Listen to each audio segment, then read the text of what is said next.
जय हिंद दोस्तों, आपका स्वागत है पीके टॉप क्लासेज में। आज हम लोग 12th क्लास का फिजिक्स स्टार्ट करने वाले हैं, वो भी बेसिक से। ठीक है, कुछ दिक्कत होगा, यह क्लास वीडियो है, ज़्यादा प्रॉब्लम नहीं होगा। ठीक है, चलिए हम लोग चलते हैं। फिजिक्स फिजिक्स जिसको हम लोग क्या कहते हैं हिंदी में, भौतिक विज्ञान कहते हैं। भौतिक विज्ञान,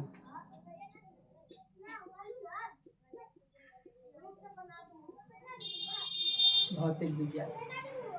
ठीक है, चलिए देखिए फिजिक्स। सबसे पहले फिजिक्स, तब फिजिक्स की उत्पत्ति कहाँ से हुई है? तो फिजिक्स की उत्पत्ति ग्रीक भाषा, कौन भाषा? ग्रीक भाषा। ग्रीक भाषा के एक शब्द से हुआ है। ग्रीक भाषा का एक शब्द से हुआ है।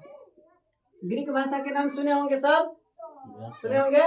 ग्रीक भाषा में एक शब्द है जिसका फ्यूसिस, फ्यूसिस क्या? फ्यूसिस। इसी शब्द से उत्पत्ति हुआ है किसका? फिजिक्स के, जिसका अर्थ, जिसका शाब्दिक अर्थ क्या होता है? जिसका अर्थ होता है प्रकृति। क्या होता है? प्रकृति होता है अर्थ। समझ में आया?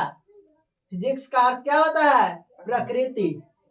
तब फिजिक्स शब्द का सबसे पहले खोज, मतलब सबसे पहले फिजिक्स शब्द का कौन बात बताए थे कि फिजिक्स शब्द मतलब फ्यूसी शब्द मतलब प्रकृति, प्रकृति में घटने वाली घटनाओं को फिजिक्स कहते हैं। सबसे पहले किसने बताया थे? कौन बताए थे? सबसे पहले बताए थे अरस्तु।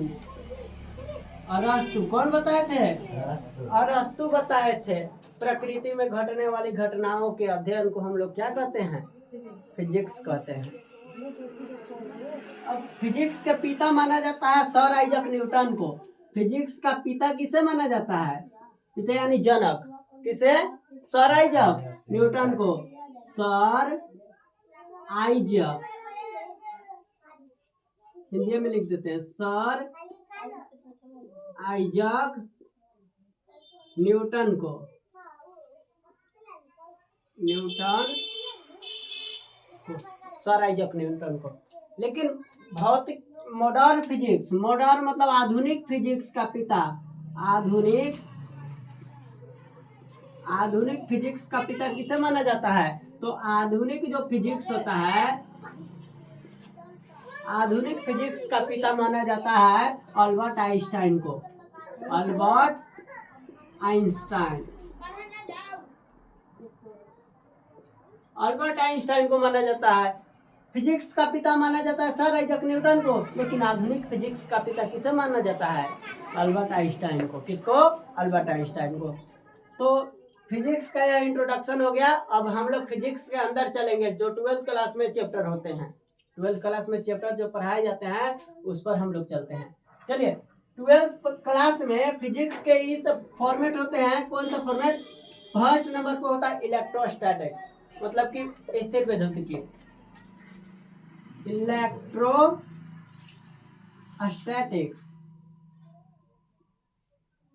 मतलब स्थिर विद्युतिकी। क्या होता है?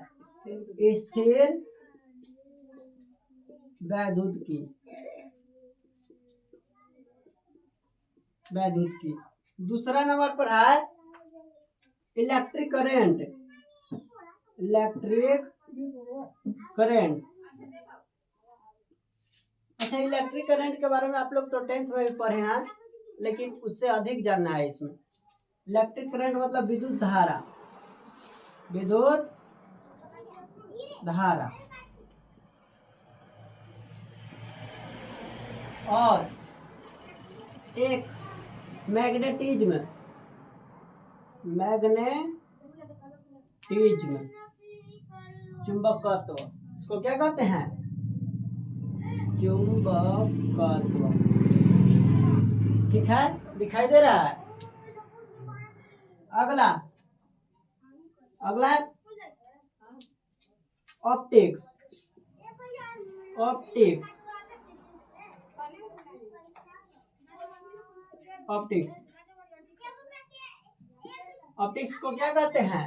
प्रकाश की, प्रकाश की। और लास्ट नंबर है मॉडर्न फिजिक्स।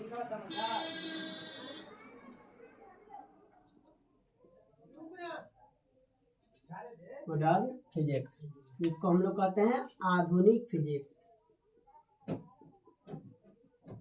आधुनिक फिजिक्स, आधुनिक भौतिकी, यही चैप्टर है। देखिए कैसे कैसे पूछे जाते हैं, अच्छा से देखना है, ठीक है, समझना है अच्छा से, नहीं समझ में आएगा तो बोलना है। इलेक्ट्रोस्टैटिक्स लगभग 8 नंबर पूछता है, ठीक है। और विद्युत धारा पूछता है बहुत ज्यादा। बहुत ज्यादा का मतलब पता है कितना?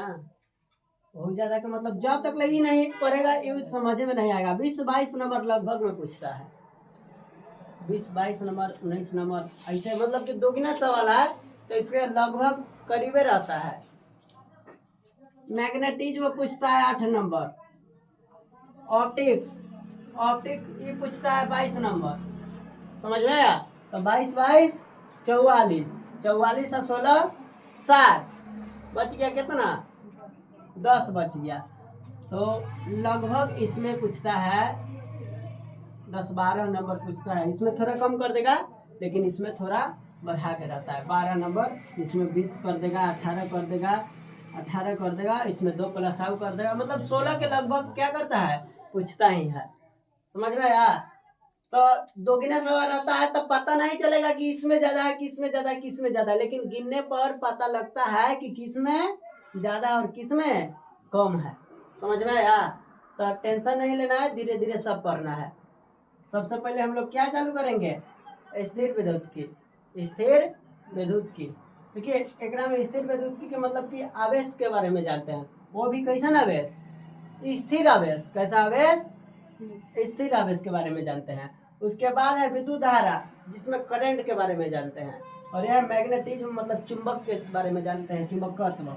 और यह प्रकाश की मतलब प्रकाश के बारे में, तो प्रकाश के बारे में 10वीं क्लास में पढ़ना था ना, प्रकाश का परिवर्तन, अपवर्तन, वर्ग, विक्षेपण, प्रकीर्णन सब पढ़ना था ना। तो ये 10वीं क्लास में पढ़ना था और ये इसमें भी पढ़ना है, लेकिन ये नया है, आधुनिक फिजिक्स, मॉडर्न फिजिक्स। यह हल्का सा देखा जाता है 9वीं क्लास में। 9वीं क्लास में यह देखा जाता है। समझ में आया? तो इसको उतार लीजिए और ऑनलाइन वाले इसको स्क्रीनशॉट कर लीजिए, ठीक है। चलिए।